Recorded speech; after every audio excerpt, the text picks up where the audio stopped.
ලංකාවේ අපේ මිනිස්සු උදේ ඉඳං රෑ වෙනකම් ගොඩක් වෙහෙස මහන්සි වෙලා ජීවත් වෙනවා.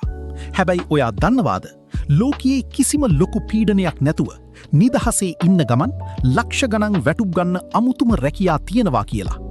අද අපි බලමු ලෝකයේ තියෙන නිදහස්ම සහ වැඩිම පඩියක් ගෙවන රැකියා 5ක් ගැන. අංක 5 මැට්‍රස් ටෙස්ටර්. එහෙමත් නැත්නම් මැට්ට පරීක්ෂකවරයෙක්. කරන්න තියෙන්නේ මැට්ට උඩ නිදාගෙන ඒක කොච්චර සුව පහසුද කියලා රිපෝට් එකක් දෙන එක විතරයි. සුකෝපභෝගී හෝටල් සහ මැට්ට සමාගම් මේ වගේ අයට වසරකට ඩොලර් 50,000කටත් වඩා ගෙවනවා. අංක 4 වෝටර් ස්ලයිඩ් ටෙස්ටර්. දවස පුරාම වතුර ලිස්සන පීලිවල සෙල්ලම් කරන එක තමයි මේ රස්සාව.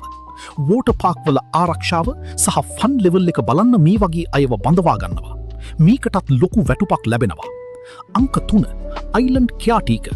ලස්සන දූපතක නිදහසේ ඉන්න ගමන් එතන තියෙන සුකෝපභෝගී නිවාස බලාගන්න ඒක සහ ෆෝටෝස් විඩියෝස් සෝෂල් මීඩියා වලට දාන්න. සමහර රැකියාවලට ඩොලර් ලක්ෂ ගණන් වැටුප් සහ නොමිලේ නවාතැන් පවා ලැබෙනවා. අංක 2 ප්‍රොෆෙෂනල් පෑන්ඩා හග. චීනයේ පෑන්ඩා සංරක්ෂණ මධ්‍යස්ථානවල පුංචි පෑන්ඩා පැටවුන් බලාගන්න සහ උන්ව තුරුළු කරගෙන ඉන්න මේ වගේ අයව බඳවා ගන්නවා. සුරතල් සතුන් එක්ක දවස ගෙවලා සැලරි එකකුත් ගන්න පුළුවන් කියන්නේ පිස්සු වගේ නේද? අංක 1 Netflix tagger. මේක තමයි ගොඩක් දෙනෙක්ගේ ඩ්‍රීම් ජොබ් එක.